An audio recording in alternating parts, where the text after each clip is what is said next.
And that's the story of how I lost my internet for a week and why this video is very late. Hello everyone, it's me, your average bonehead, Jay. And if somehow you've been living under a digital rock or just didn't read the title of this video, the amazing Digital Circus, the indie show made by a collaboration of Glitch Productions and Gooseworx, has just had its second episode. Any other preferencing was in the last video, go check that one out. Naturally, with the outstanding success of the pilot, episode 2 is going to be even bigger and better than the last one, most notably in characters, pacing, and especially the animation, particularly on Beloved. I should probably stop. Anyways, without any further ado, let's get right into episode 2. Our second episode of this quirky fun show of happy-go-lucky characters going on fun adventures begins with Pomni going insane and abstracting. Looks like our new friend's already abstracted. Well, I guess we're not all cut out for it. I don't even remember her name. Wait, I've seen this one before. Luckily, it turns out that was all just a dream, but unfortunately for her, the living nightmare of being trapped in the Digital Circus is also real. Ragatha, my beloved, I have a problem, comes to get Pomni, as well as to forgive her for Pomni abandoning her in the last episode, because it turns out it's only been a day. When he gets the cane, he gives them their new adventure for the day, Canyon Carrier Chaos. Turns out the Candy Canyon Kingdom had had its most valuable resource, maple syrup, stolen by a group of bandits, and it's up to the characters from the circus to get it back. And Pomni basically calls out exactly what their existence here is. Our entire existence here is just LARPing. And now for two little criticisms I have here. My only two criticisms. The first one is a very superfluous criticism, and that's I kinda wish they did the intro again, but this time with Pomni and Kaufmo's spot. It would've been fun to see the full intro of what it's supposed to sound like. And two, my actual criticism, I don't like that Zooble is just omitted from this plot. For a show that's only going to be 8 episodes long, it's kinda weird that 2 episodes in and already twice one of its apparent main characters has just not been a major player in any of the stories. Yeah, Zooble was more of a plot device in the pilot, and they choose just to not be part of this adventure in episode 2. I say this because it means while I like Zooble, we don't really care too much about Zooble, and in a show where shit is clearly gonna be hitting the fan hard, I think we need to really get to know and care about these characters if we're going to care about when something bad happens to them. And Zooble hasn't really presented anything because we don't spend any time with Zooble. Though on the bright side of more subdued characters, I like that Kane and Bubble have a bit more subdued time in this episode in order for us to truly get to know the other main characters. I said in my previous video that Kane and Bubble basically carried the first third of the entire pilot on their backs, and the other characters didn't really do anything. So here I think just giving them a few lines, all just being masterful jokes, Sounds.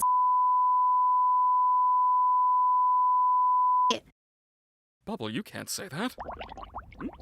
No thanks, I'm trying to quit. is a good way for better pacing with the other mains. And with no time to spare, Kane pushes Pomni, Ragatha, Jax, Gangle, and Kinger into the Candy Canyon Kingdom to begin the adventure. Now in the Candy Canyon Kingdom, Gangle breaks her comedy mask, I knew this was going to be a running joke, and we are introduced to the princess of the kingdom who welcomes the new champions. Look, Pomni, we're already friends with the princess. I'm not a child, you don't have to hype me up. She then gives them a big rig so they could chase down the thieves and break their kneecaps. And thus this show fixes a minor problem from the pilot. A very minor but also very major criticism from the pilot that even I gave out is that Pomni in it didn't ironically have much going for her. Not saying she wasn't interesting, but she was clearly just an audience POV rather than her own three-dimensional character. Which makes sense since she, much like the audience, had to get introduced to everyone and everything in the Digital Circus, so it makes sense to have her in this role. But now that we're in the second episode, Pomni has perfectly adjusted into her role as the straight man of the group, as she's the one to usually call out the random BS thrown their way and are told to accept. Ooh, violence. What time period is this supposed to be again? So we get a Mad Max parody with our heroes chasing down the bandits with great slapstick, god-tier visual gags, and just overall amazing jokes. Pomni, take this!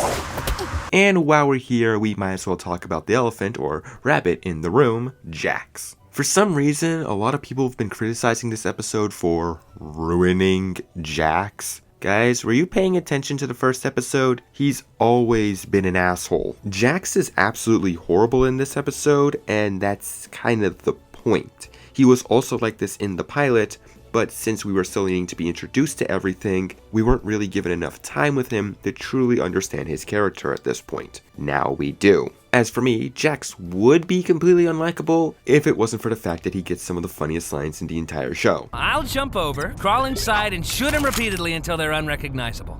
You know, I swear there was some kind of bazooka back here. Do it, or I'll tell Ragatha about the figurine thing. Hey, Kinger, is that rope attached to anything? I don't know. Let me check. Ultimately, this grand chase of epic proportions ends with both vehicles crashing into each other, causing our heroes to be flung off a cliff, and the bandits to crash into a wall, sending two of them launching up with the truck into the air, and causing the leader of them, as well as Pomni, to be sent out of bounds. I might as well talk about the funny stuff first. So with our heroes who fell off the cliff, they end up crash landing in a river of fudge, and then Jax makes a pop culture reference. How about poor us? We're one tanker away from being Augustus Gloop. But it turns out that this river of fudge is the home and body of this unholy abomination known as the Fudge. Sometimes I can hear them calling to me. Oh, God.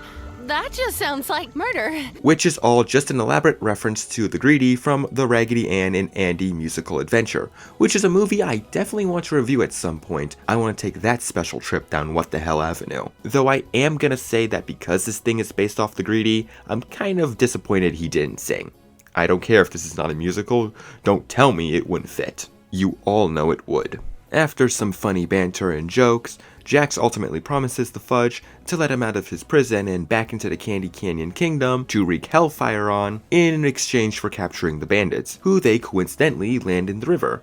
That was easy. Alright, time for the existential dread stuff. Pomni and the leader of the thieves are in the space between spaces, and the leader ends up seeing the model of his colleagues, and the model of himself, realizing they're not real.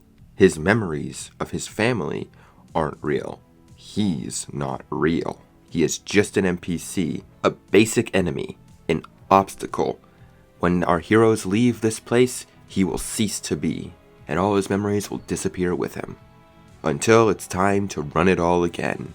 And obviously, he doesn't know how to feel about this. What do we have when you people leave? We're just obstacles.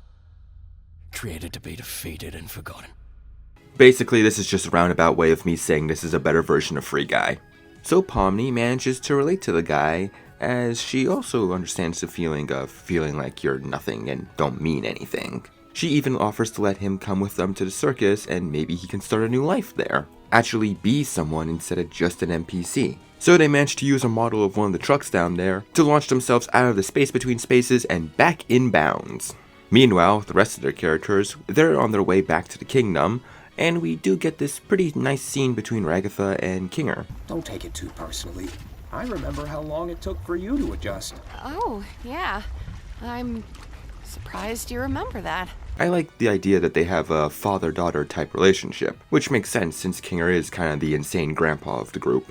Pomni and the leader, whose name is Gummy Goo, crash their truck into the others, and now that they have 2 tankers full of maple syrup, they agree that one will go back to the Candy Canyon Kingdom, and the other will go with Gummy Goo's colleagues back to the village. So everyone wins.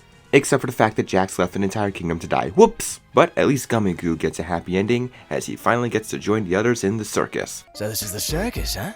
I gotta get used to this. And then Kane does this to him. Oh, looks like one of these guys made it through. Wait, what? Wait, what? Turns out Kane doesn't really allow NPCs to converse with the human characters because he could potentially lose track of who's who, and even he doesn't know what could happen. Who knows what could happen?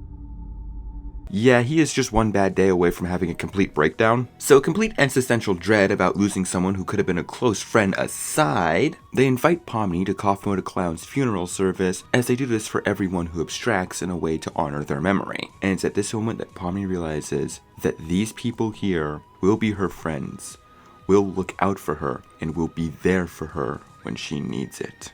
And in direct parallel to the twisted dark ending from the pilot, this episode ends on a much happier note. Yeah, of course it's better than the pilot. Episode 2 of The Amazing Digital Circus is clearly an improvement in basically every way.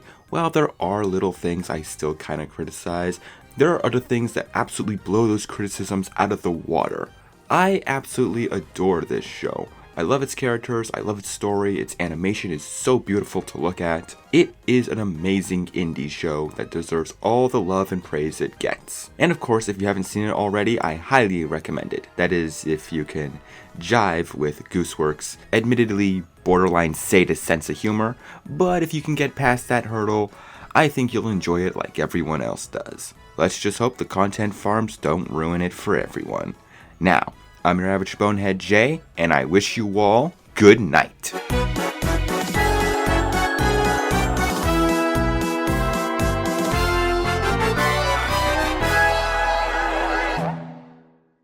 Oh, you're still here. Well, since you stuck around for this long, you might as well like and subscribe, comment if you're feeling really daring. And while you're at it, you might as well follow me on Twitter and Instagram at jayskeletyn. Links down below. And if you just want to see more, you can check out the playlists or look at my last video. Now thanks for watching, and if you need me, I'm going back to bed